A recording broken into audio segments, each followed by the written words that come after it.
Jesus did not teach a new faith, but the original religion of man. My old friend, the Rishi, never tired of talking about the great master Jesus. One day he said to me, "The Lord's Prayer, as the Christians call it, is the greatest masterpiece of phraseology and condensation ever written, for it embodies the whole of the ancient religion in a few short paragraphs. Take, for instance, the beginning, Our Father which art in heaven. In these 6 words, many points in the ancient religion are covered. It first tells us that we are his children. Therefore, all mankind are brothers and sisters. Forgive us our trespasses as we forgive others that trespass against us. These simple words tell us our duty to one another and that we should love one another like brothers and sisters. Again, our Father tells us that we should approach him as we would our earthly father with love and confidence. Give us this day our daily bread is another wonderful sentence and far reaching. It tells us that we should avoid greed and the craving to amass wealth and depend on him for our daily needs. He will care for us, thus leaving us free to amass spiritual wealth without anxiety about the material. You will notice, my son, our temple has no wealth, nor have those connected with it any wealth. We depend entirely on what the Heavenly Father sends us day by day through the people. Our faith in him is implicit, so he never allows us to want. And he could go on through every sentence of the Lord's Prayer. And today, on our next installment, part 2 of the Lost Motherland of Mu, Hillis and I will be going through the symbols of Mu, the 7 colonies of Mu, and the original religion of man. But before we get into the video, just a brief word from one of our sponsors. I am so fortunate to have such great sponsors on this channel. Our sponsors, as well as our patrons, are the people who keep the lights on here at Esoteric Atlanta, so I can continue delivering videos to you multiple times a week. I am so lucky to be a part of Gnostic TV, to have ASEA as a sponsorship, and to now be sponsored by the incredible Spooky 2 company. Spooky 2 is like a rife machine generator to help you in your journey through this human experience. If you want more information on Spooky 2 and what it can do for you, there will be a video down in the description box. If you would like to purchase Spooky 2, there are a few different discount codes that you can do, all of which you can, again, find down in the description box below. For the 11-year anniversary of Spooky 2, for particular products that are listed for the anniversary sale, you can get 9% off of these said products by entering Happy Bryce in checkout. For all additional products, the regular products, you can get 5% off by entering Bryce Watson when you check out.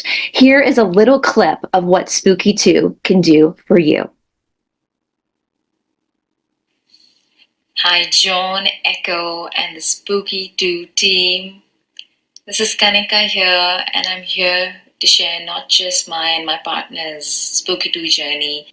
Spooky 2 has been superbly special for my partner and I. I'm actually sitting in the scalar field. In our personal experiences, my partner and I have literally gone off all our vitamin and multivitamin and mineral supplements. We hardly take them. We used to take them to support and supplement our well-being. But I've been using the daily wellness protocol and my hair has just exploded in its growth. The skin's gotten beautiful. The DH experimental frequencies, I've been experimenting with a lot of them. We have such good strength in our body. We don't fall ill to an extent that my partner has hay fever. Peter, he has hay fever, but this time I've started using the immune super booster and oh my god, it is magic. We recently this year purchased the remotes as well, so we use our DNA clipping and we put our clippings in it, and it's just been so beautiful and profound. And I have always been, so I pray daily, I meditate daily, and I've been sitting in the scalar field and meditating and praying, and My psychic abilities, my connection to the divine, if I just want to put it in a nutshell, is just increasingly becoming so potent. I've been using the 12 strand DNA activation as well in the DH experimental frequencies just to see how it goes. And the the effects are so magnificent on our physical bodies and our energetic field. I'm an energy healer.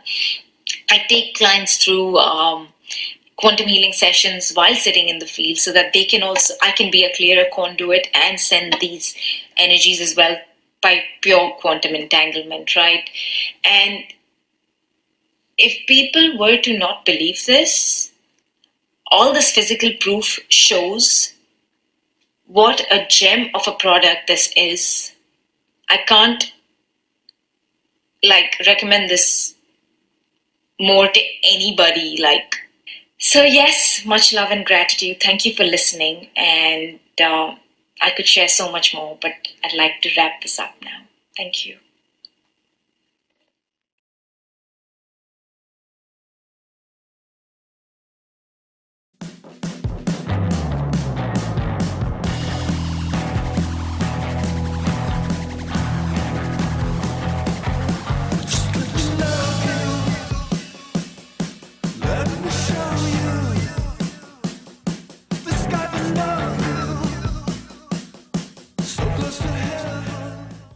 Hello, everybody, and welcome back to Esoteric Atlanta in partnership with Hillis. How you doing today, Hillis?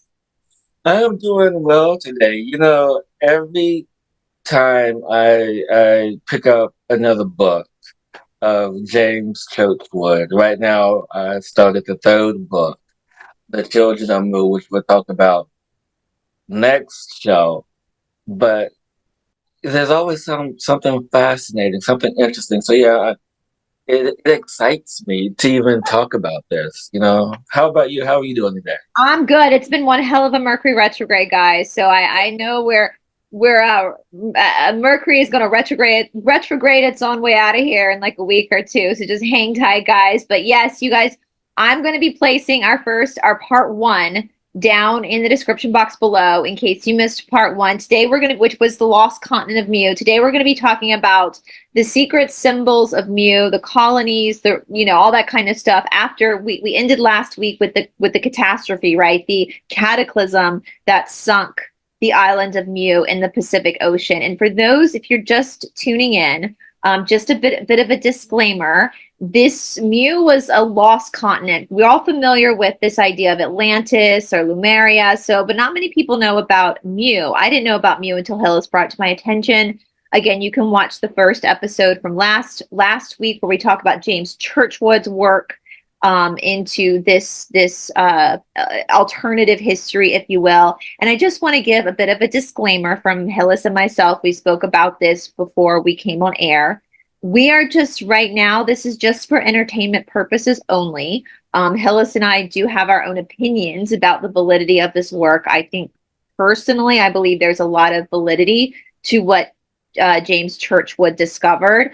But just for legality reasons, you guys, this is strictly for entertainment. Please get the books, do your own research. This obviously is not the official narrative, but it is interesting nonetheless. And as Aristotle said, one of my favorite quotes is from Aristotle, and he said, "It is a sign of an intelligent mind when you can entertain an idea without accepting it." So, for those of you who are very, stuck on what we've been taught in school, I just ask you to entertain the idea that maybe none of that's true. Just maybe. What if none of that's true? But other than that, for legal purposes, this is all strictly for entertainment purposes, guys. We're just talking about this for entertainment purposes. Yeah. And so, where we left off, at the destruction of Mu is pretty much how it was submerged. And I'm excited about the upcoming part 3 because of our special guest we're going to have. And I name a name, but we're just going to have a special guest on to help maybe validate or strengthen the validity of what it is that we've been reading and what James Churchwood talked about. And we talked about how did Mu really survive, and it was through the emperor of Mu to create the 7 different colonies. But who was charged with creating these 7 colonies? It was the Brotherhood. Can The we back not up just for a second, just for our audience members, just to recalibrate from? So we had this island of Mu in the Pacific Ocean, and then before that island sunk, the emperor sent people out all over the earth, basically, to establish civilizations. They were all, what do you call? I mean, I think I asked you this before, Hillis. Do you call them Muians? The people of Mu? that was there, and I've read that. And maybe there'll be a proper term in the next book that I'm reading now. But I have yet to find a proper term. Or you know what? I have yet to find a proper term for the 64 million people who inhabited Mu over that Yeah. 70-year period. There has not been a proper term. However, I will say that I did read the first chapter of the next book of the Children of Mu, and he talked about how everyone who I don't want to say refugee, but everyone who left Mu was called Mayan. Oh, that's right. You told me that. You did tell me that. That's interesting because we know that we So talked we're about going this to last talk week. about the Mayans The today. Yucatan Peninsula had a lot of info. There was a lot of relics and artifacts to kind of confirm. So basically, you guys just But it doesn't even matter if they were in India, Africa, Egypt. It didn't matter where they were. They were still called Mayan. right. That's interesting. Well, so you guys, so all these people were the Garden of Eden. We believe church would believe this was the Garden of Eden. This was this island on the Pacific Ocean. There was a cat. It existed for 70,000 years. 64 million people lived on this freaking island. All of a sudden, in a cataclysm, the island sank. But before it sank, the emperor had sent human beings out to the world to set up civilizations. So that means that every single, following James Churchward's research, that means that every single human being on this planet genetically comes from Mu. We all descend out of Mu. And we even talked about at the end of the episode last week, Hillis, which I know this is going to ruffle some feathers because we've been programmed to believe a certain thing. So again, Yeah. just to retain the idea, we're all human beings, doesn't really matter.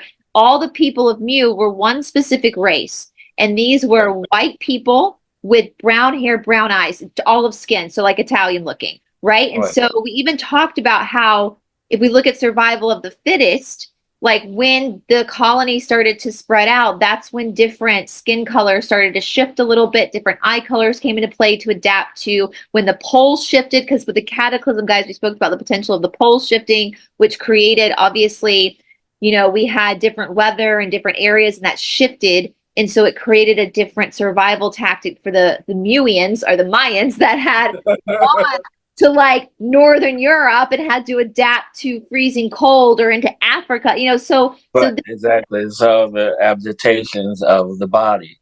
exactly. And if we give ourselves credit, our bodies are a lot smarter than we give it credit for. 100%.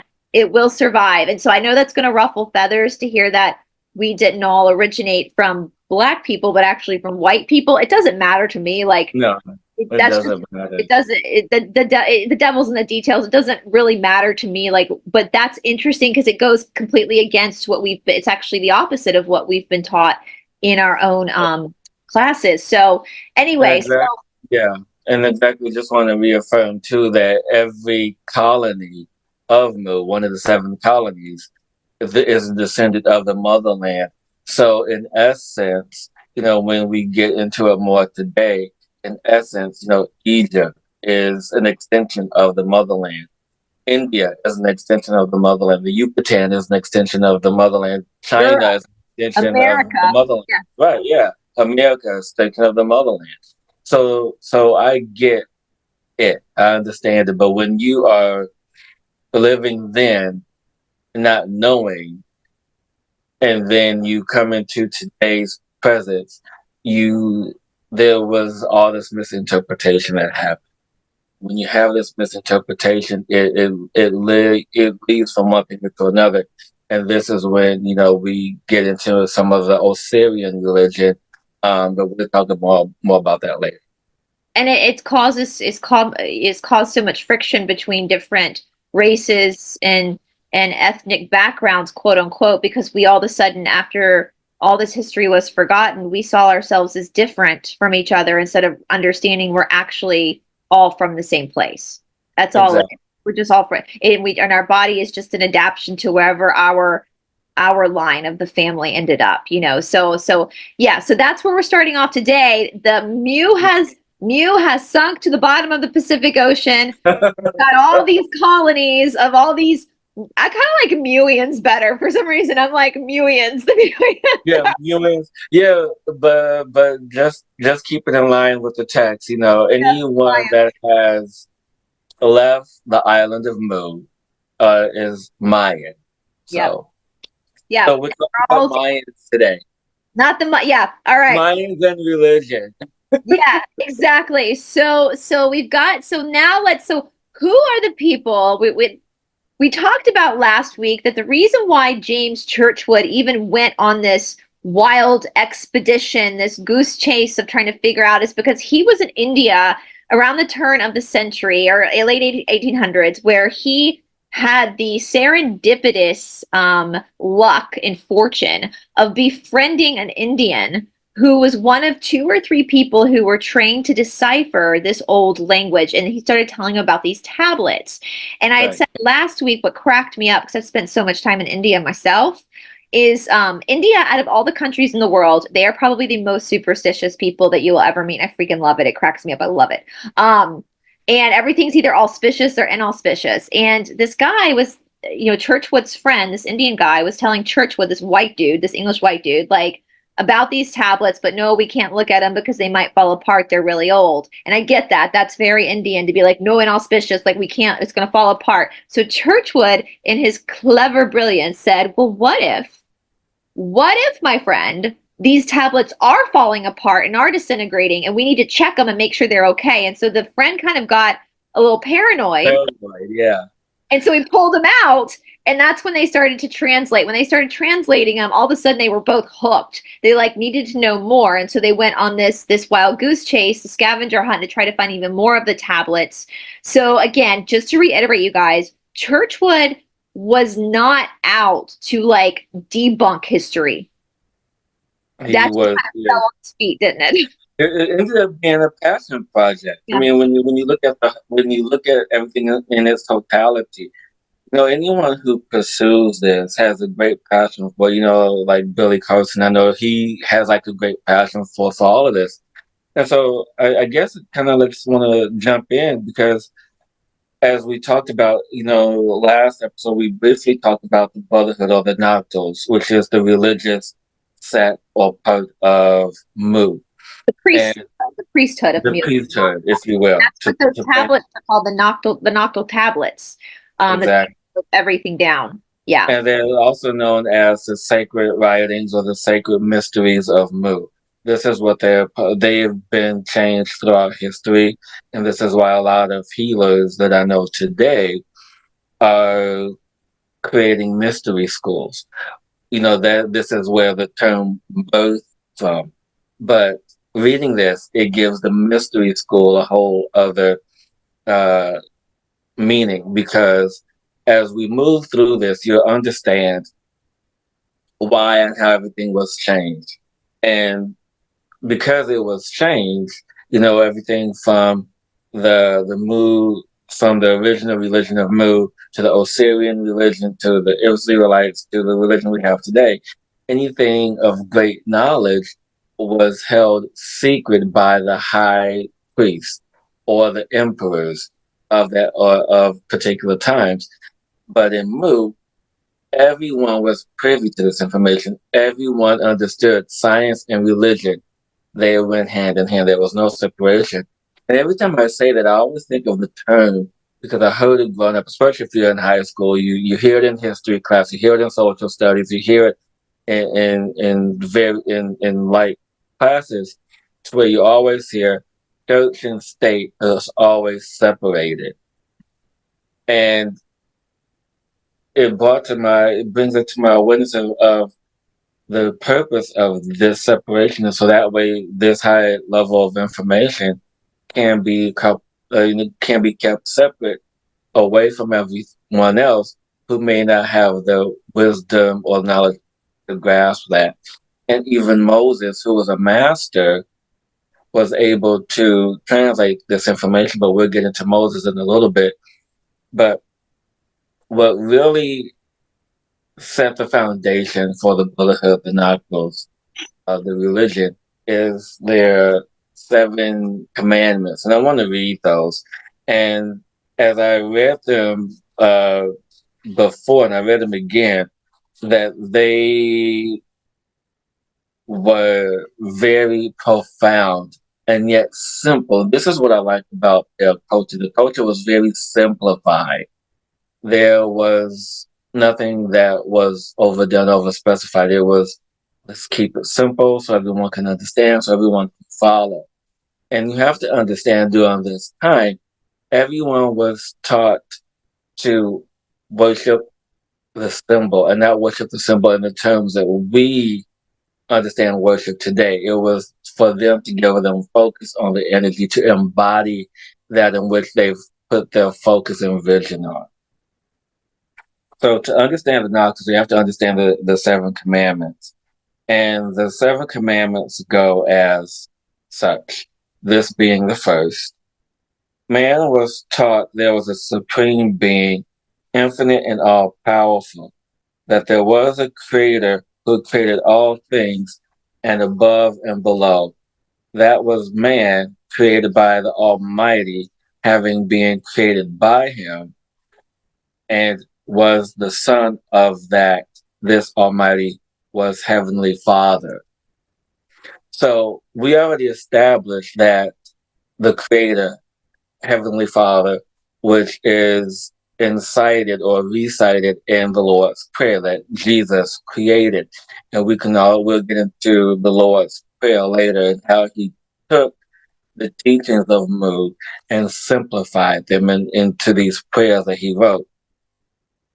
And then second commandment was when man was created, the creator placed within the body of man a spirit or soul which never died but continued through eternity. So we already know that this is an empty vessel, that we embody this vessel for the sole purpose of evolution. So creator put the soul, spirit in the body. And then in the third commandment was when man was created, it was ordained that his material body should return to the earth from which it was taken. When the material body died, it was released the soul, which went into the world and beyond, meaning that we move through this energy that once the body is returned to the earth, which is one of the primary forces, it can return and then the spirit will be free to do what it does naturally. I will say though, Hillis, this seems like common sense for a lot of people who've spent their lives studying spirituality, but I will tell Yeah. you something that's been incredibly shocking to me is so many people do not understand that their body and their soul are two different things, and that the soul Right. body is just the temporary experience of the soul. And Right. so, like in the Bible, where it talks about the resurrection of people being resurrected, so many people are so completely just don't understand that. They think the body is literally going to zombie itself out of the earth. They don't understand it's about the soul Yeah. resurrecting. The body is just, and so, and I say this a lot in the Yoga Sutras of Patanjali, which I was telling you, Hillis, I believe Patanjali was basically writing down everything that they're taught, and he said, Right. man suffers because man doesn't understand basically what the Yeah. people of Mu knew, that their soul was eternal, the body Right. was not. Right. And man Exactly. suffers because man thinks that his body is who he is, but his body is destined to die. Let's, spoil alert, that's what happens to all of us. Right. If you Right. didn't, sorry if I had to spoil that for you, but we all have the same, Death Be Not Proud by John Donne. We all have the same ending here. Right. Authors and Kings all have the same ending. And so I will say that to me has been very shocking since I've been on YouTube, because I spent most of my adult life studying this Eastern spirituality, but I've been perplexed at how people do not understand that their body is not what's eternal. Their soul is what's eternal. So anyway, I just wanted to point that out. So carry on, my friend, carry on. And in the fourth commandment, it says, it was thoroughly instilled into his mind that the Heavenly Father was great love, and that great love ruled the universe and never died. He was taught that love of the Heavenly Father was far greater than the love of his earthly father, who was a reflection of his Heavenly Father. And it goes on to say more, but I'm just going to leave it at that. So that way you understand the sense of, when we often think of something outside of ourselves, this is what we relate to, that the source created energy is outside of us, but yet the energy is still contained within us, because this is what we have uh, been created from. And in the fifth commandment, it goes on to say that he was taught that all mankind were created by the same Heavenly Father. Therefore, all mankind was his brothers and sisters, and shall be treated in such in all his dealings with them. So basically, the golden rule: do unto others as you have them do unto you. And in the sixth, and actually, I thought it was seven, so it's only six. So forgive me for that. And in the sixth commandment, finally, he was taught that his duties on earth, how he should live to prepare himself to become fit to pass into the world beyond, where he was called. He was a spiritual reminder that he must follow the paths of truth, love, charity, and chastity with perfect love and confidence in the Heavenly Father. And so I just want to briefly touch on each one of those really quick. So he talks about truth. We know what truth is. We understand and know what love or unconditional love is. We understand what charity is, but this is where a lot of people get hung up with charity.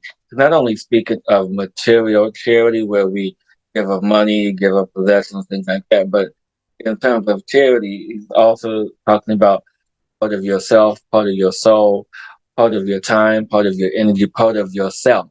That's what is referenced when speaking of charity in this aspect. And chastity is not, in the terms of chastity in the terms that we know.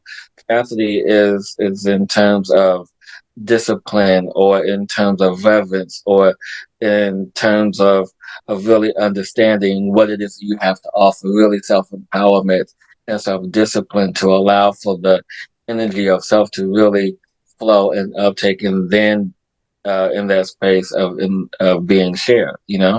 We have the same thing in what's called brahmacharya in Sanskrit, and basically brahmacharya, same thing, translates to chastity, but it doesn't Right. actually mean that. What it means is, like, in the intimate sense, if you're going around just being intimate with every Tom, Dick, and Harry on the planet, then you're not you're not holding your own energy sacred, right? Like when you are intimate with somebody, you're sharing karma with them. And so there should be an understanding, a self-awareness, a sovereignty, a control within your own bodily function to then decide who to share that power with in a powerful way. And that's kind of what, when I read that, I was like, oh, that's brahmacharya. That's the same thing that we talk about. I tell my students, it basically means don't be a slut. Like, just don't, like. So yeah, that's what it means today. But I also understand it to be what you just said. But also in the terms of chastity, it's really it goes back to the discipline, and not just in the sexual sense, but in every sense. Integrity. You know, it's when I. It's like when you do a fast. When you do a diet, when you do those things, it's the chastity, it's the restriction, the discipline, and owning that energy, and owning yourself. It talks about the sutras too, along what line what you're saying, that within the pursuit of spirituality and spiritual wholeness, it takes effort. And like what you're saying, like I, it takes that for me, like my discipline. I get up at 3:30, 4 o'clock every morning for brahmacharya. It's not that I love doing that, but that's like the how I'm trained to then do my Right. practice and have my meditation, and that takes effort. It takes that integrity to work on your discipline. And I think that, and I don't know, Hillis, I feel like today in modern spirituality, in the pop spirituality, the pop culture, people don't understand that. They think spirituality is just all light and love and doing what feels good, and but they don't realize actually spirituality is putting a lot of effort and being Yeah, a and being okay with being uncomfortable and the discipline of it all. And so, yeah, okay, cool, awesome. yeah. And so what I want people to really understand that as we get into some of the symbology of Mu, which we're going to get into in just a moment, is that the symbols were designed for us to focus on what they represented in terms of embodying that energy inward. And if I focus on the circle, which is known for the deity of Ra, the sun god, or the universal God, Heavenly Father, that energy, it was taught that we focus on that energy and bring the energy inward and not idol worship, in which we know of it today, which, as we move through this, you will understand that the extravagance and is the piece that really corrupted the religion.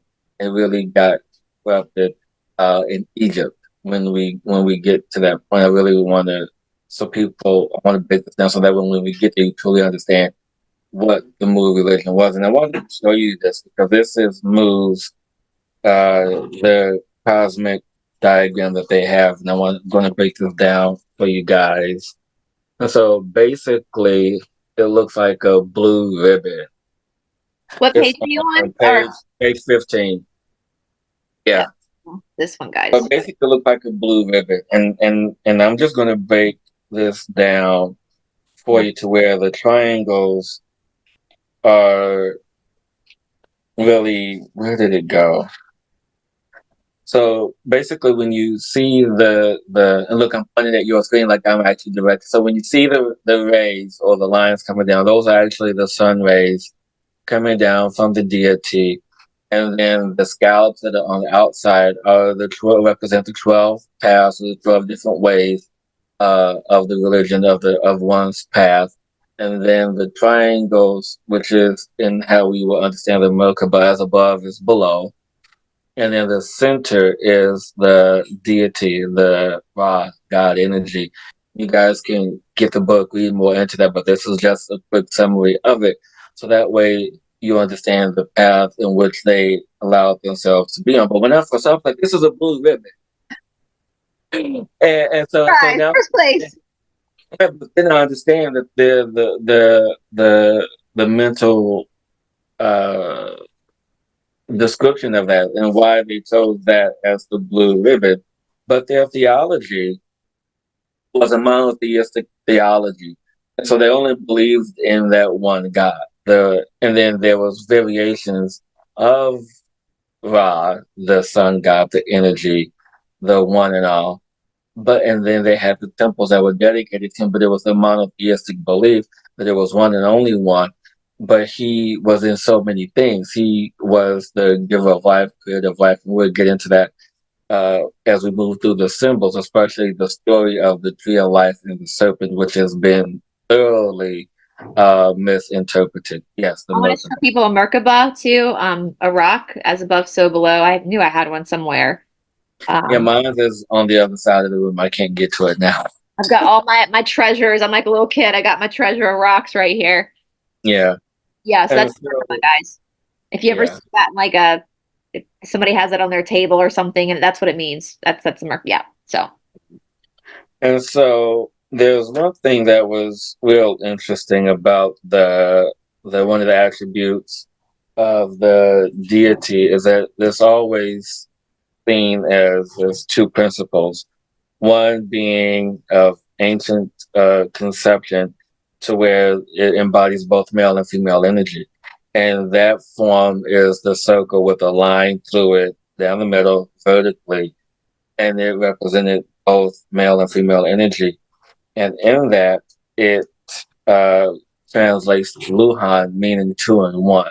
So if you guys have ever done research about gods of other cultures, this I can't remember this god's name, but there's one god in particular in the African culture where this one god is, and I'm sure it's in South America as well, that there's one god that's able to change their sex at There's one will. in Hinduism too, and I can't remember the name of it, but there is one god that can go back and forth between the two. And I will say too, guys, the male and female and is the Shiva and the Shakti as well. It's the material and the spiritual. It's the aponic and pranic, the aponic energy being feminine, the pranic being masculine. That is in both of us. That we both those energies we carry within our bodies, regardless of what biological gender you are. You carry both the aponic and pranic. So this is the marriage of the two energies within yourself. Exactly. And I don't know why I did not write it down, but there was uh, the meaning of the circle that we just talked about. Then there's also the square, and then there's also the triangle. I'm sure it's in my notes, but the different meanings of each one. But I just want to, and what I'm being guided to share with you, because I feel it's important, because this is one of the reasons why people are here, is to share the symbology of how the cross began. And so the cross is a symbol of the four primary forces. So you have just a regular cross, standard cross. Well, started off as you know, evenly distributed, but as time moves on, they move the horizontal bar higher. But the cross started out as the four primary forces, which are the forces that were charged in creating the universe, whether if it's the simple four elements, air, earth, fire, water, and whether if it was spirit energy. The four primary forces are not defined. You guys understand that they're not defined. It's assumed that it's air, earth, water, fire, especially if you're familiar with alchemy. That's how they were uh, connected.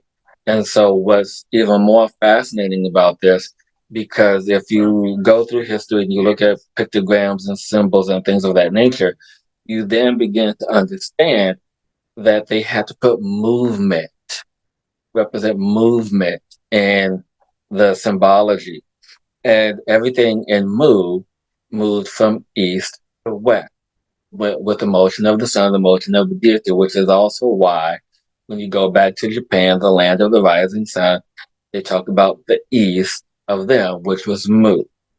So that was the original land, Garden of Eden, whatever the birthplace of all life on the planet. And so when you talk about the cross, you then talk about also the second symbol that they talk about, which is the cross inside of a circle, which represents the deity, the universe, urging the four primary forces to move and create and bring order to the chaos. Because at this time, before the four primary forces, there was chaos. So they were charged with bringing order to this energy. And then, as it is depicted, as you move through, you then begin to see that they added I'm trying different lines, and I'm trying to find it here. So if you're looking through the book prices, page 40.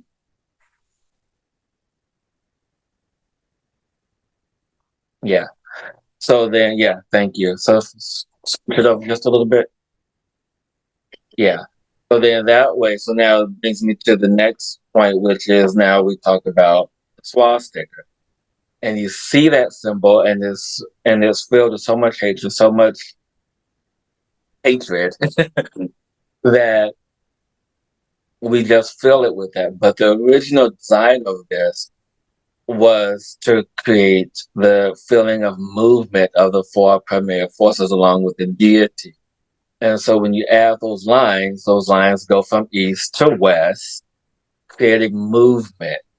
It's like it's a And it's like they're like the depicting. pinwheel, exactly. And so the four primary forces are also known as the four builders, and there's a couple other names that they are referred to. And when you have this energy, when you have this description, when you begin to know what it means, it really sets the tone for really understanding how things were created and how things were moved. And the four primary forces are depicted in numerous ways throughout the book. Mexic in the Mexican tablets and Netherlands tablets, you see them depicted in many ways, and each edition creates something new, something different with that. And when you have these little nuances, it creates a whole new meaning.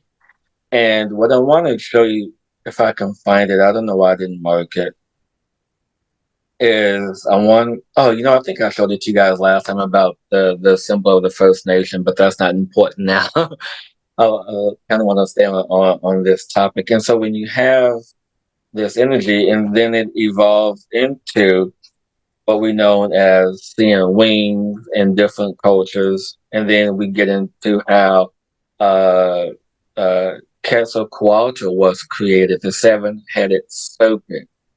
And so the seven-headed serpent was also known as creation, but he was also depicted with wings and feathers and that energy of seven. And so if you guys know, and I would talked about it in previous episode, where seven is the energy of change and transformation, and this is what Mu was known for, was the sacred seven and the sacred writings of Mu.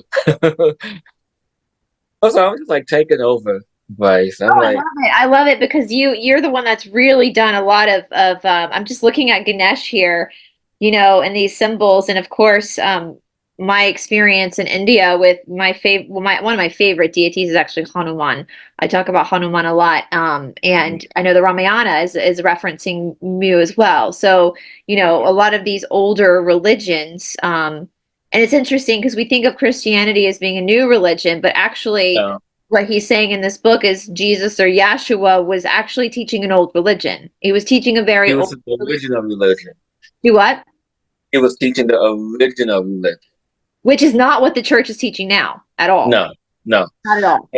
And so, which kind of brings me to this next point, and how Egypt and Mu are connected. And so, if anyone knows anything about Egypt, their symbol was the beetle, the dung beetle. And the reason why they chose the dung beetle is because of how it can take a pile of mud and roll it into a ball, and uh, be- uh, life comes from this ball of mud. However, the same thing is true for the story of the Garden of Eden, the story of Mu, the story of the serpent and water, the cosmic story of the tree of life. And so I'm going to do this best I can from memory without trying to get from my notes. And this is one of the reasons why we knew that Mu was that we knew that Mu was created, and Egypt and Atlantis were colonies, is because of this story. And in this story, you have uh, the water, which is represented by the serpent. And then you have the land, which is represented by the tree of life. We So do. follow me as I tell this story. So when we hear the story of Adam and Eve in the garden, Eve is the representation of the water, Feminine, which is, feminine energy, yeah. exactly, cosmic eggs, energy. And so when you have the four primary forces, or the deity in this sense, the sun energy heats up the air, moves through the air, kisses and touches the water. Mind you, at this time, there's nothing on the planet. There's no landmass, nothing on the planet except water. And so as the water heats up, gas is created, minerals are created, and solid mass begins to form over an extended period of time. And in this extended period of time, you have begun to create life. But you have to nurture this life. So this is where the cosmic eggs come in. So you have the sun kissing the water, creating the cosmic eggs, life. Then, And the Gnostics, the original students of Yahshua, had the cosmic egg everywhere. They understood this. And yeah. yeah, And yeah, so then you have the serpent, who I feel was misrepresented in the Bible, me too. 100. is is the protector of the cosmic eggs, the life. And there's a picture of that with there's plenty of pictures in this book where it's depicted the serpent is wrapping around the eggs, keeping them safe and protected. And this is where, in the Mayan belief, in the South American culture, where you have Quetzalcoatl, the seven-headed serpent, also protecting the eggs, protecting life. So there's all this representation of this life being protected, of this serpent and the tree of life. It's not, the Bible's interpretation of, good versus evil. That's story is made up. It is about how the serpent is of a protector, a knowledge keeper of this precious life that is yet to be born. And this is how we get the story of Adam and Eve, the Garden of Eden, and the story of the tree of life, and the story of the knowledge tree. Yeah. You And know, then also, too, I'm just thinking about it. Sorry, I didn't mean to cut you, but I'm just thinking about it. It was oh God, it was something that Billy Carson said. I watched one of his things, and this reminds me. I can't think of it. I have a brain for why can I not think of this? But it was in reference to how uh the story of Adam and Eve and how the Anunnaki uh did created. So, oh geez, we're gonna have to send this to him so he can remind us what this was. This whole Adam and Eve story. well, I want to when we look at this serpent too, you guys. I'm going to stand up for a second. When we look at it, and I talked about this with my friend with Cindy the other day. We're looking at that interpersonal, the inner life. Can you still hear me if I stand up?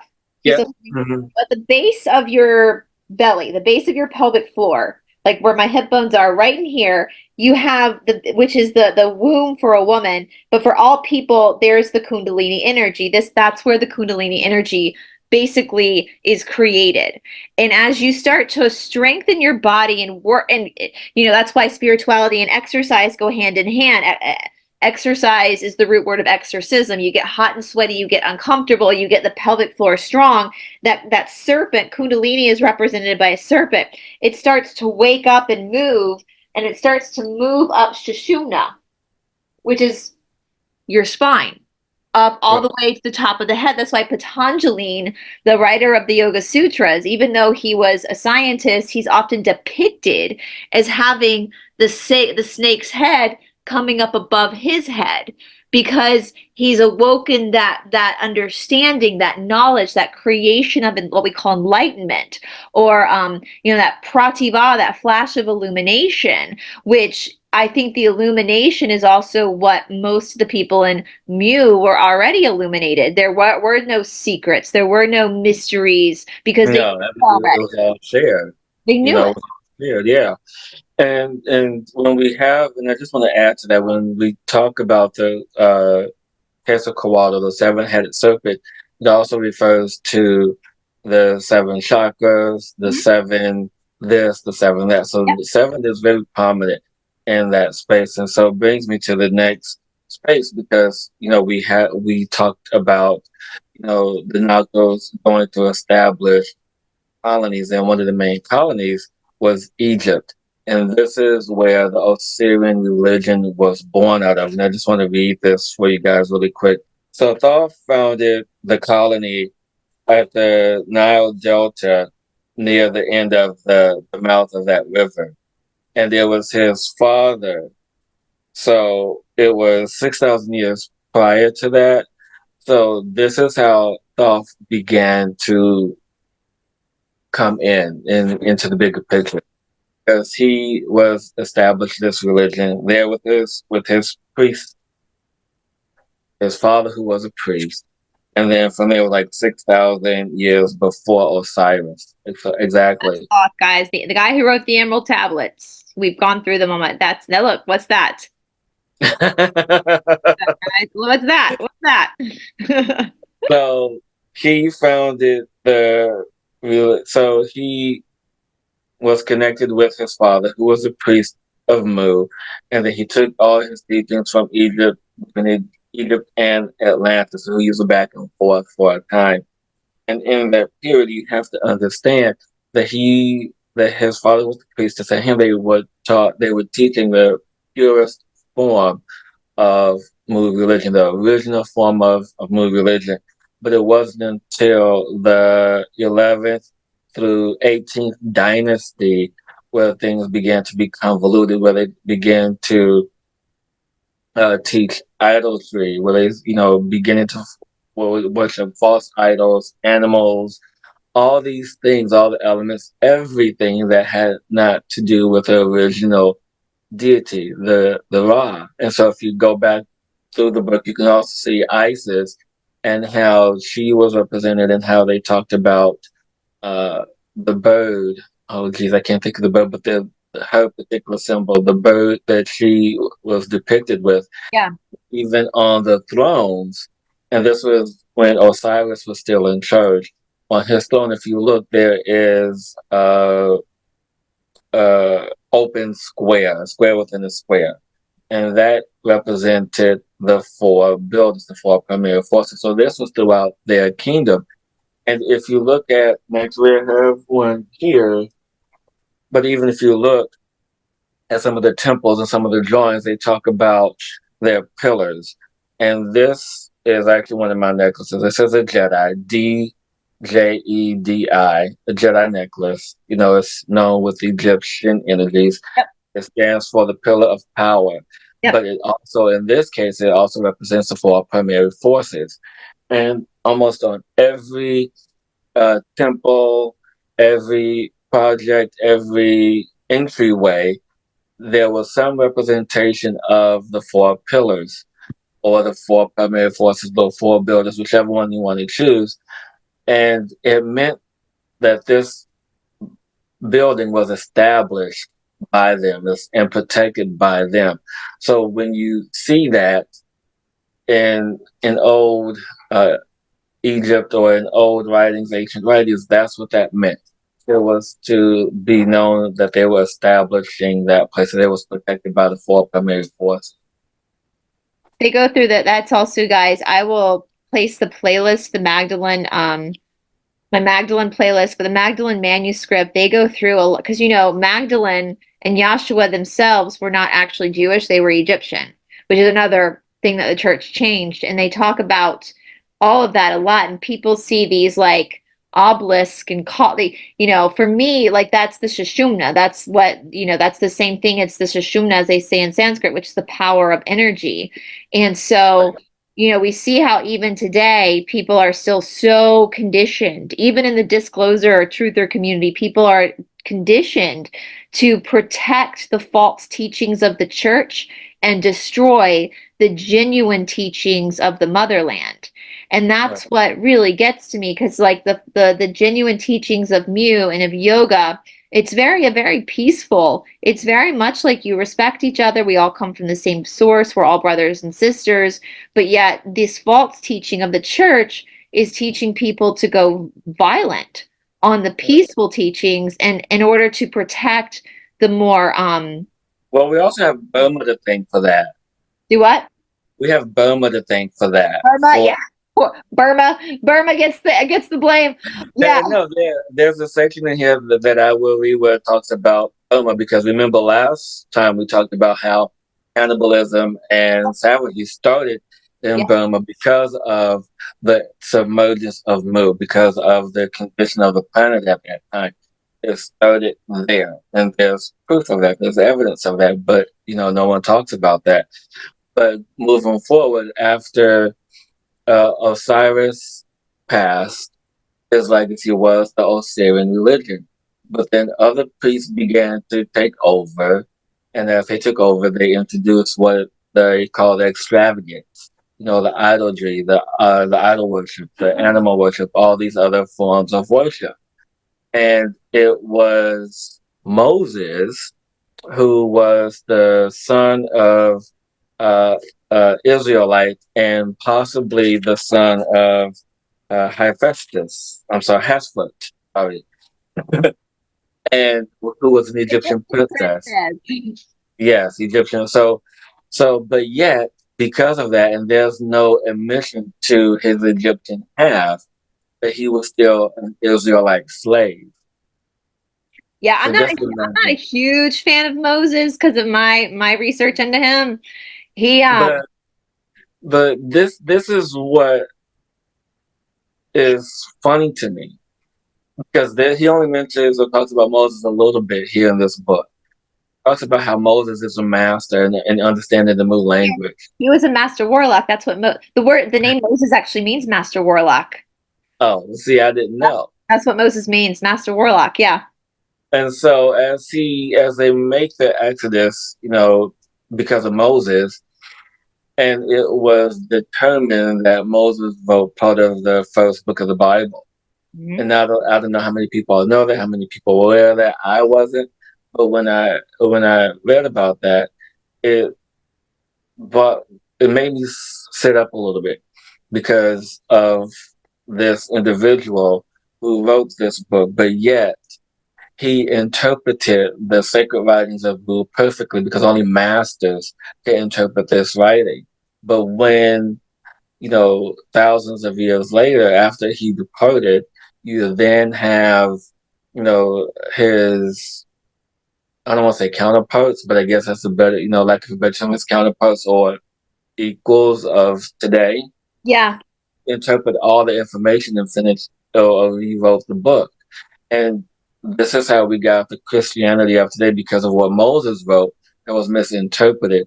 But then, I in my study of the Old Testament and the missing book and the missing books of the Old Testament tell a fabulous story, fabulous in the sense that it's juicy. The whole Old Testament is a grimoire, and what does a grimoire mean? And I say this all the time.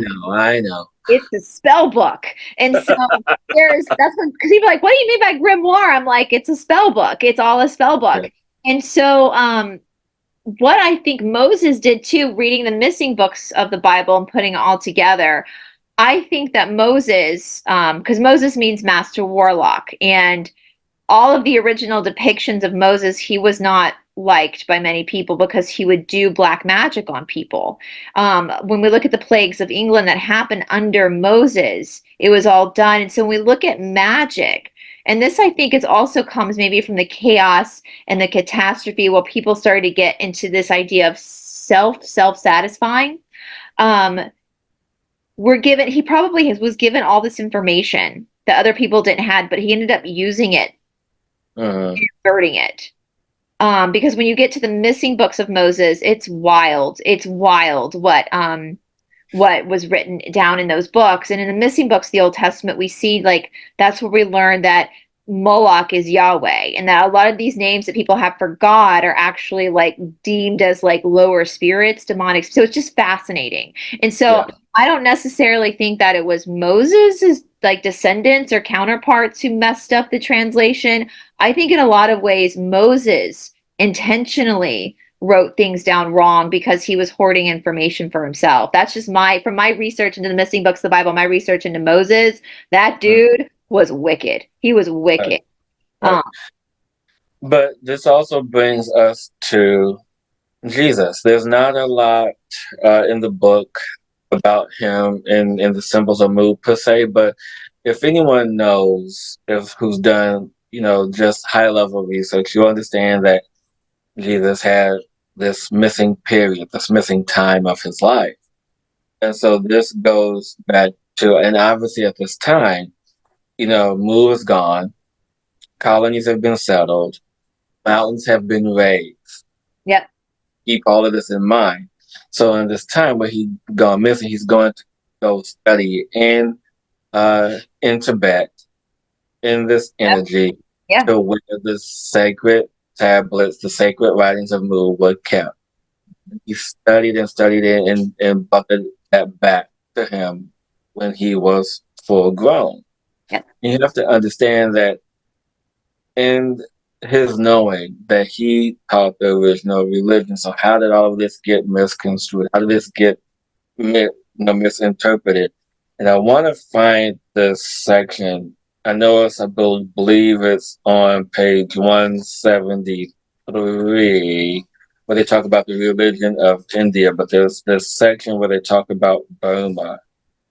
And I believe that's on 175. And so, reason why part of this, well, most of this ended up in Burma, in India, which is where Jesus learned all of this, is because of, I'm just going to read this one sentence. The Brahmins may reserve for their initiates and esoteric and more ample than the name Manu. And when we talk about the word Manu, they talk about the inscription AUM that's written on the inside of a triangle that has baffled scholars and scientists for years. And to me, this is where. Just, Huh? just sorry to interrupt you first. The Brahmins. So when he says the Brahmins may reserve for their initiates an esoteric more ample than that given by Manu. Brahmins, just so you guys know, for those who are not familiar with Indian culture, Brahmins are the upper. It's the priestly caste. So Yes. even in India today, like my teacher's a Brahmin. You know, like I will never be a Param Guru because I'm not a Brahmin. So that's very Indian. And Brahma, if we're looking at the Hindu Trinity, Brahma is one. It's Brahma, Shiva, and Vishnu are the three. Like we have Father, Son, Holy Ghost. So Brahmins are of Brahma. So just so that for our friends, if you read this book, when he references the Brahmins, he's talking about the priestly caste. Right. And so, in that sense, if you look at the word AUM, this is where I believe the word amen comes from. And also, if anyone's familiar with plant medicine ceremonies, plant medicine rituals, you know, when the shaman gives a prayer, and at the end, the males say aho, and the women say aha. This is also a take on that. So this in itself is affirming or reaffirming the prayer that was spoken, whether it be for yourself or for others.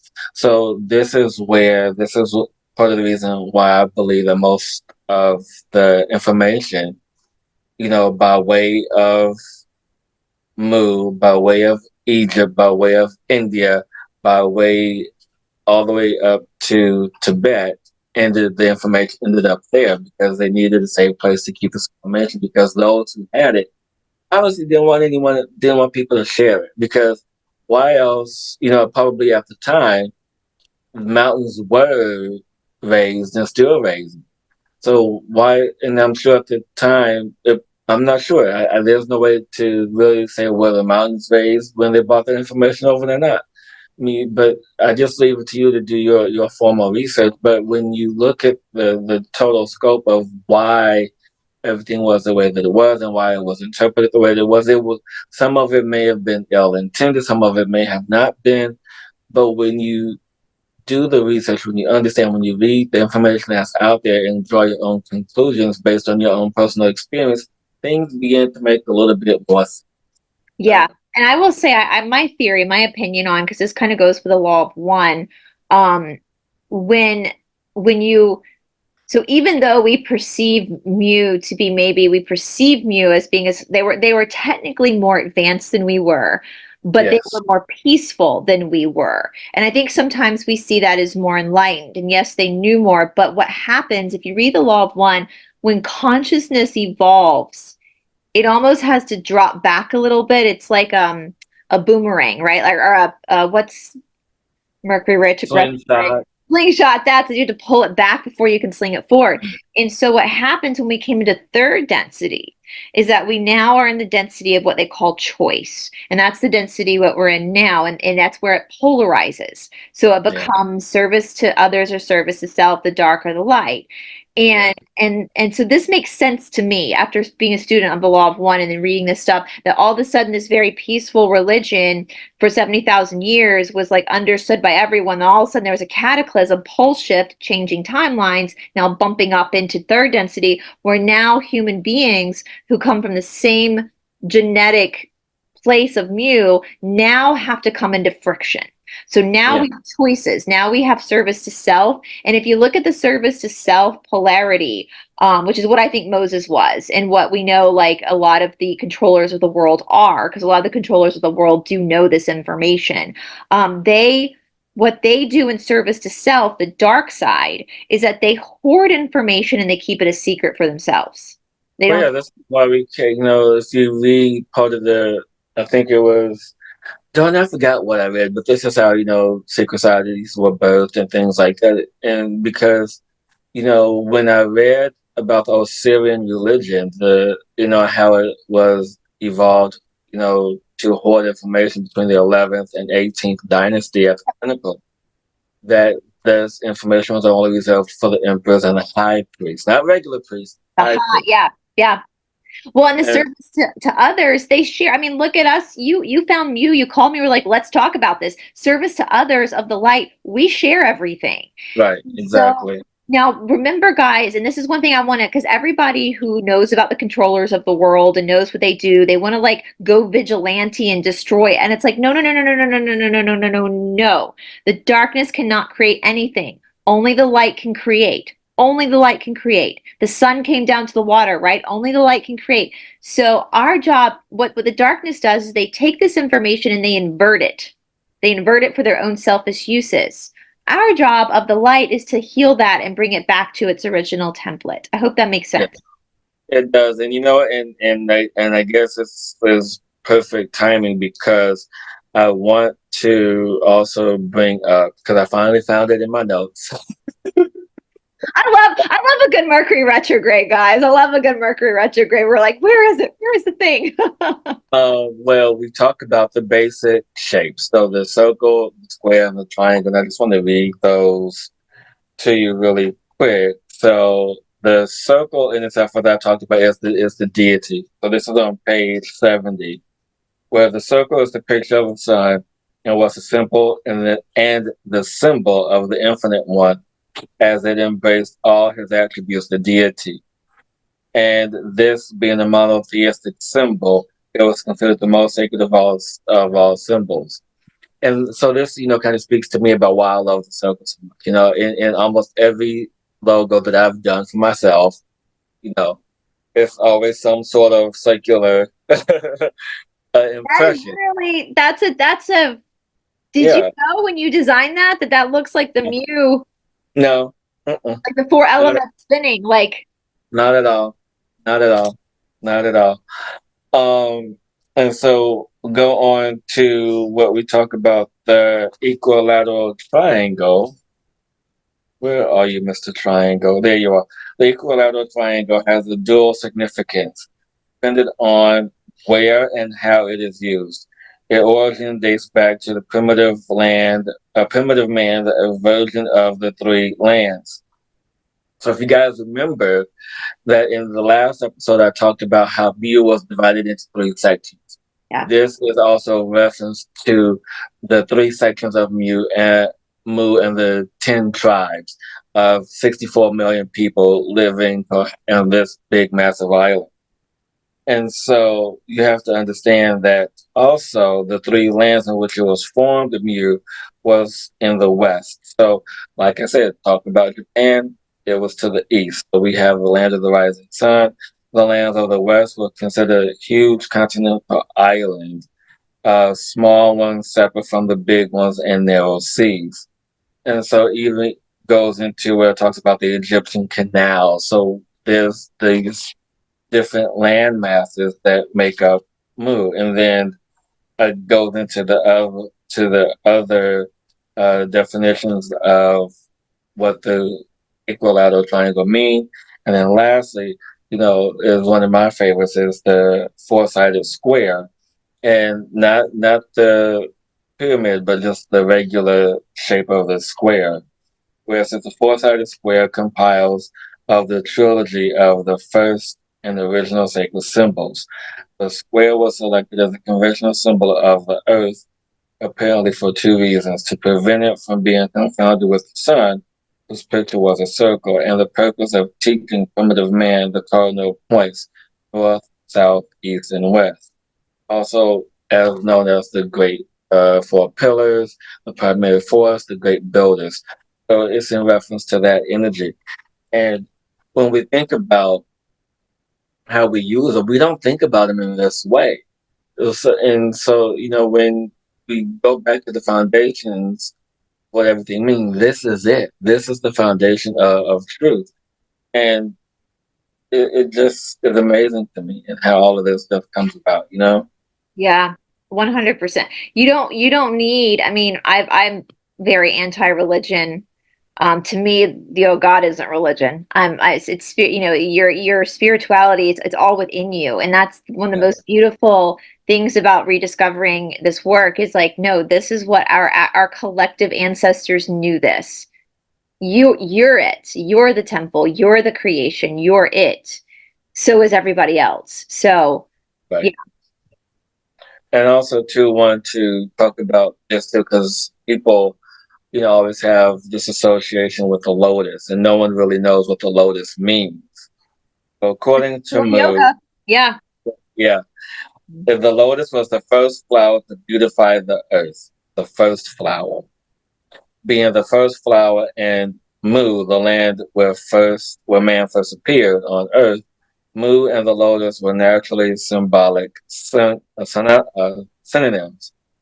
and a mark of love and mourning. The Egyptians, and after the destruction of Mu, never depicted the lotus ever opening a living flower, but always closed in death. The lotus is a prominent figure in the carvings and adornments of all ancient temples, and except for Egypt. And so, I just want you guys to understand that when Mu was thriving and alive, you always saw the lotus open in as many ways or any form thereafter. But when you saw it closed, that meant the Mu was closed, and it was closed definitely when you saw it in other colonies. So when they talked about Mu, this was one of the ways of closed lotus, and there was other symbols I'm not going to get into right now that are in this book. You guys just have to get it. So that way, when you see symbology of today, you'll be able to understand how it was used and why it was used, especially, resulting in the most controversial one, the swastika and the Yeah. cross. Yeah. I didn't know And about the lotus flower. That's crazy. It was the first flower. We always say the lotus flower represents yoga because it has to go through the mud and the muck in order to bloom. Like yeah, go through the right. shit in order to like actually find that moment of peace. So that's pretty powerful. Yeah, it was the first flower.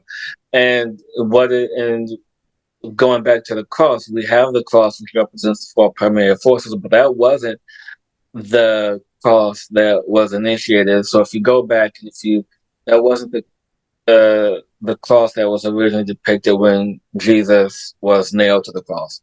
When Jesus was nailed to the cross, it was a T-shaped cross.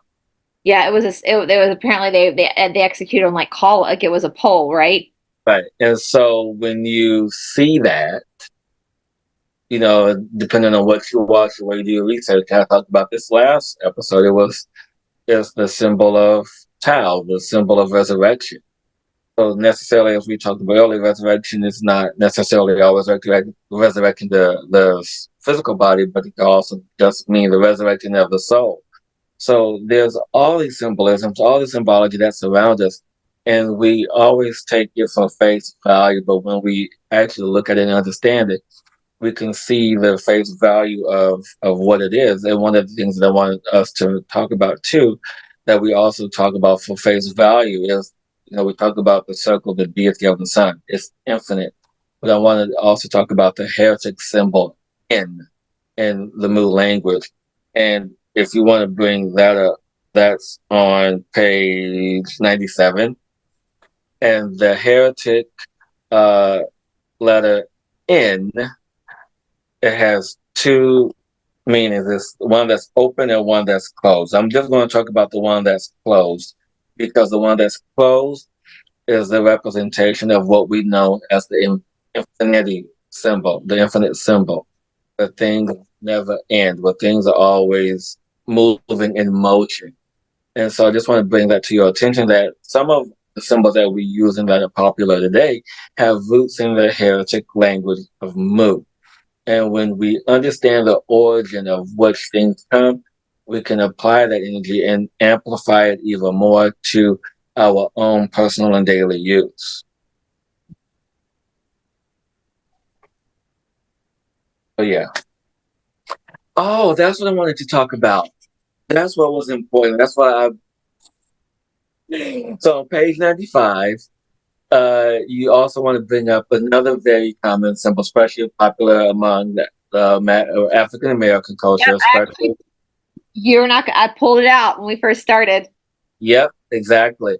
And so this symbol is a compromise of two symbols. It compromises the deity of Ra, and then it also symbolizes the four primary forces, the cross.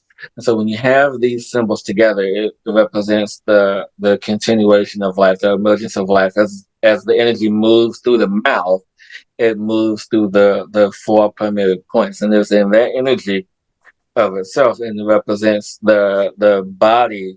I'm sorry, represents the spirit triumphing over the body. Yeah, So when you have something, make sure that you understand what it means and what it means for you. And it is in that essence that this symbol, along with the what is called the tattoo, TATTU, like tattoo, um, also represents the energy of established. So as I talked about earlier, with the energy of the pillars in Egypt culture, it also means that as well when we talk about the four pillars, the tattoo, to establish, to create something, to have something of close value to you. And it's also when you go through the halls of Anamenti, the pillars, the tattoo is there to protect and say that this was established by this energy. So I mean, there's a lot here, you guys, and I mean, honestly, without Mu and the interpretations of the heretic language and symbols and the meanings and how it has passed down through the Hopi, the Pueblo, all the indigenous and native cultures, would we even have this information today? Would it even be relevant? Would we even know of anything unless we're part of some secret society that right. has this information somewhere, you know? I know. And I think that's what's killing. I mean, we're coming up to another timeline shift, right? So we're leaving the age of Yeah. Pisces into the age of Aquarius, whatever you want to call it. And I think that's what's killing the powers that be is that all this information is coming back out again, and more and more and more and more people. Like when I was a kid, to not believe the official narrative meant that you were kooky. Now I feel like most people know that what we're being taught might not be act. It's interesting. My boyfriend was looking at the Cassiopean readings the other day, and they were talking about science and how science got corrupted. And they were talking about how it got corrupted just enough um, to where some stuff made sense, but it would block. Like it was. And we were walking yesterday around the Georgia Tech campus, which is a very swanky school here in Atlanta, and it's a very sciencey school. And I just started laughing. I was like, all these kids are paying all this money for fake science. Like I just, you Well, know, that's the thing. You have to understand too that you know for those 70,000 years, and even in the time during Egypt, religion, science, spirituality, they were all the same, same thing. It was all the same and thing. Yeah. now it's being echoed by some of our spiritual teachers, that we have to have spirituality and science merged together so that we get the whole picture. Because you see science, you get half of it. You get spirituality, you get the one half of it.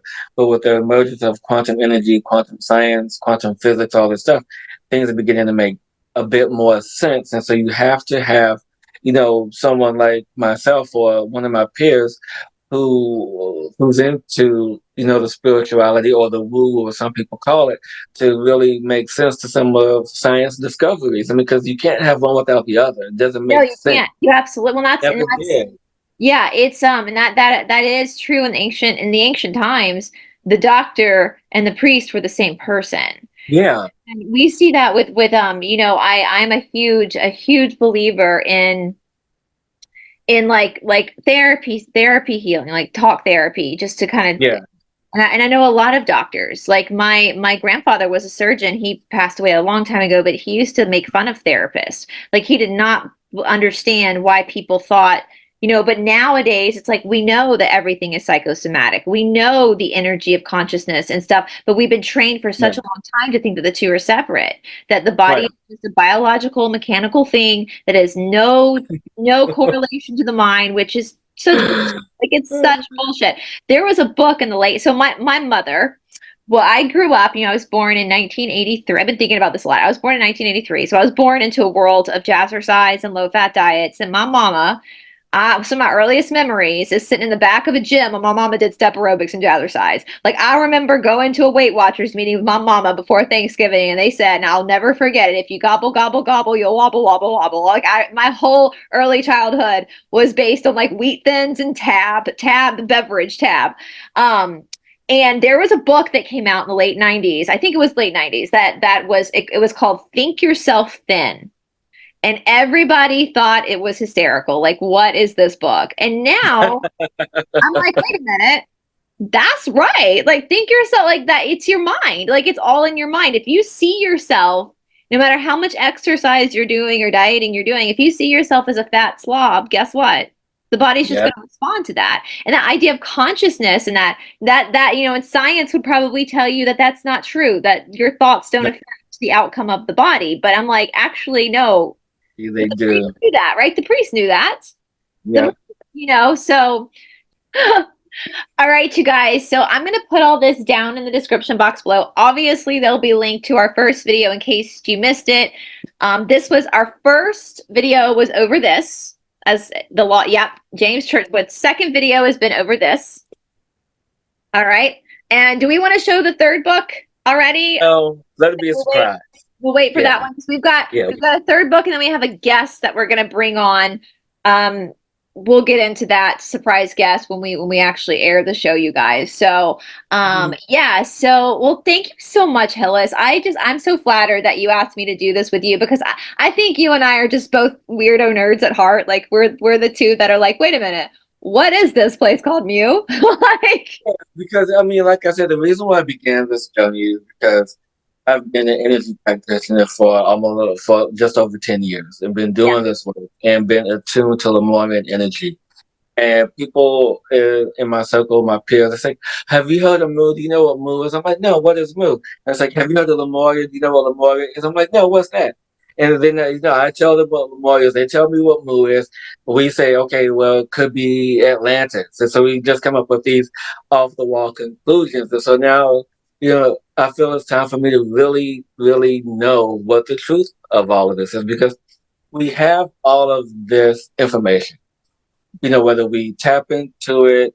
And for people who are psychic like myself, for people who do remote viewing, things like that, we can see things. Sometimes we just want validation, like actual evidence. Because when I first started doing what I do, like when you start hearing voices in your head or spirit, you think you're going cuckoo, but you're not. And so it's this learning curve and this adjustment period. But no, it doesn't matter how long you've been doing this.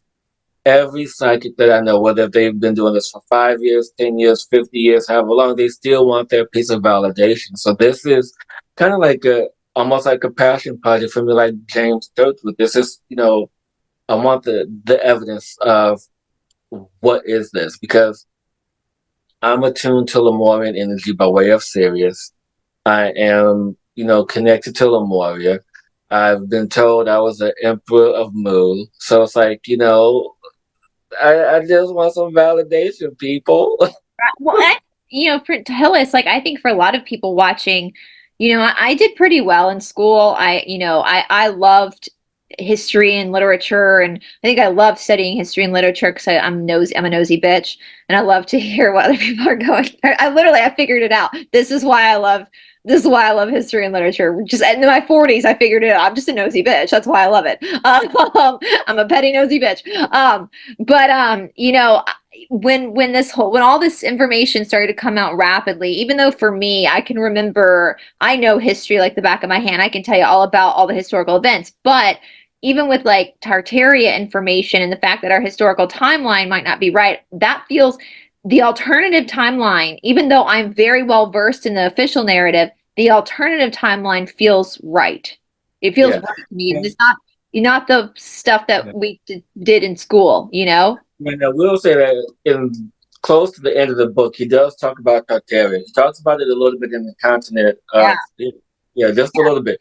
So that's And what I like that's a about it. very, Tartaria is a very new concept for a lot of people. It's just recently come out on the grand whole of what Tartaria was. And, Yeah. so I think if this is doing these episodes, Hillis, I don't want to speak. We got some great responses from our videos, and I thank you guys because I think a lot of our friends watching right now are kind of the same as us. Like, something's not right. Something isn't right. A lot of things are not adding up. Math isn't mathing right now. And so, you Two know, plus two is five now. do what? 2 plus 2 is 5 I now. know, right? Math isn't mathing at all anymore. So, did you guys know that two plus? I would have failed kindergarten if I was back in school because 2 plus 2 is 5 now. So this is very, and again, I want to make this clear too. James Churchwood also, and somebody brought, maybe it was Billy Carson. I forgot who brought this up with these alternative researchers. Like James Churchwood or Graham Hancock, more modern day, or Billy Carson. A lot of these guys are working with what they have. Do these guys have it 100% correct?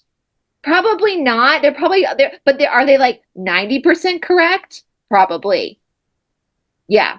Because because they're working against the grain, right? I have so much respect for James Churchwood because especially in his time especially, like it's kind of cool to be a weirdo now. Like we're in our prime right now. It's kind of cool to be woo-woo and be kind of weird now. But back then, he was hated. He was considered batshit crazy because Yeah. he was going against everything that we had been taught was real. And so Yeah. mad respect to him. Yeah. I mean, and honestly, I can see why they chose Africa as the motherland because it was an established land and an established colony of Mu, Yeah, and there was proof of it being older than anything else. yeah. So all the proof led to say, okay, Africa's the motherland. Stamp. Yeah, That's that's it. it. End of story. That and I also too think with Africa, I've spent some time in Africa, and there is a wildness to that continent that you don't feel. And I'm not saying that same wildness doesn't exist in other continents, guys. I mean, let's be real, man versus nature. Nature will always win, whether you're in the middle of the Sahara Desert or you're in the middle of like Shanghai. If nature's going to nature, it's going to nature, and you're just shit out of luck, right? But there is kind of a wildness to Africa that you just feel. And I think with the whole narrative of evolution that we came from monkeys that they tried to sell us, because obviously this completely throws that out if we're looking at Mu as legitimate, if we're entertaining that as a legitimate timeline, then there's no evolution. No, Totally, it's not. We didn't come from a different species, right? but I mean, if we're going by the story of the tree of life, the tree on the serpent, Yeah, sun, water, life. matter. Yeah. Yeah. And I've always felt, even when I was a kid studying it and kind of was like, well, okay, if that's what the scientists say, I never kind of felt totally comfortable. Like that just never made sense. How can Yeah, I species mean, it never made sense to me either that we evolved from monkeys. But like I said, if we go back to the story of how Mu ended and the savagery savagery? Yep. and cannibalism in Burma, of course, is going to de-evolve, the body and the senses, and this is why they found what they found in Europe versus what they could have found in North America at the same time, which they didn't want to study.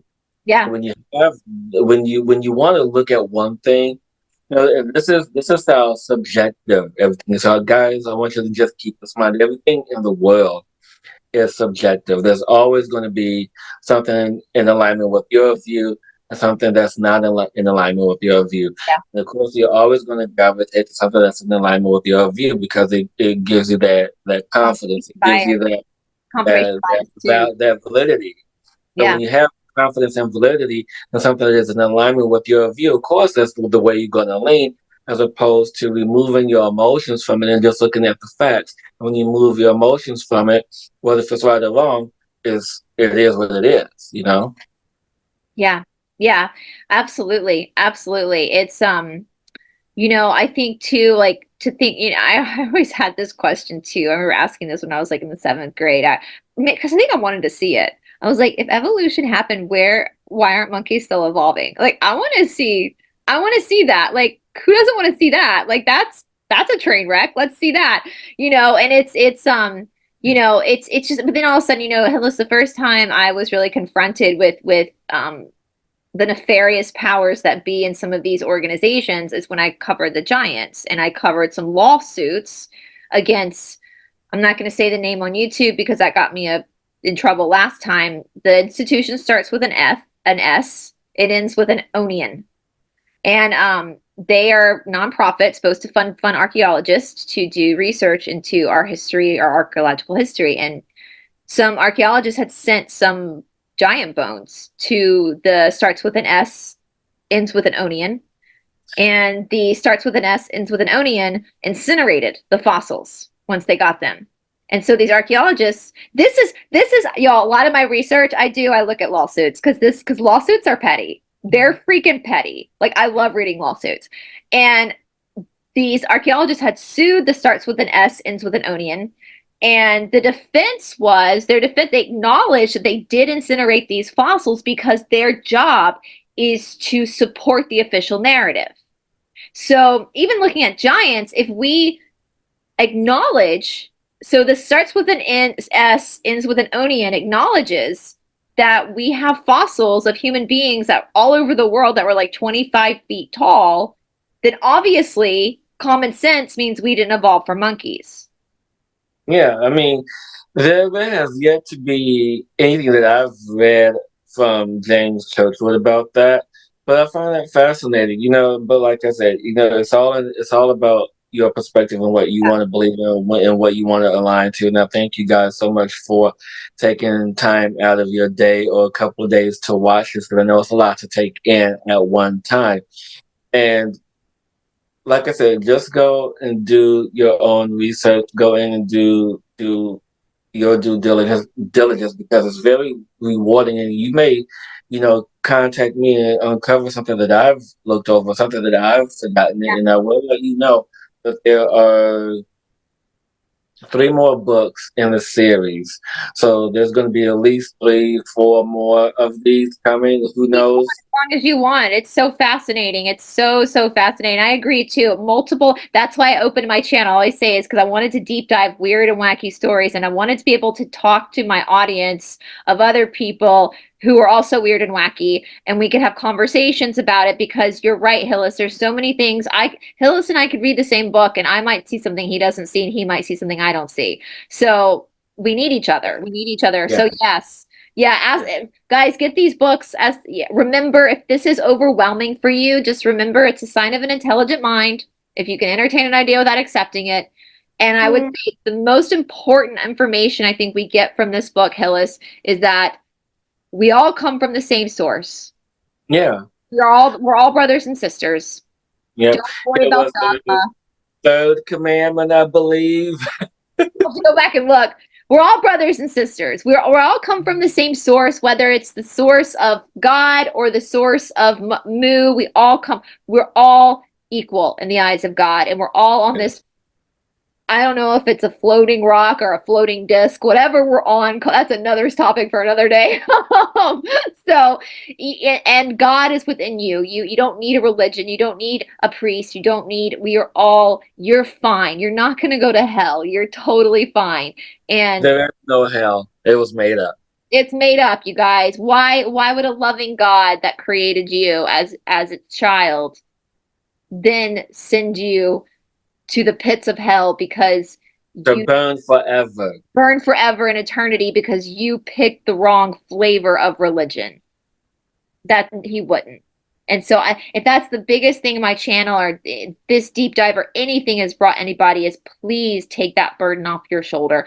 I want every person watching this to know that you are a precious human being. You are precious.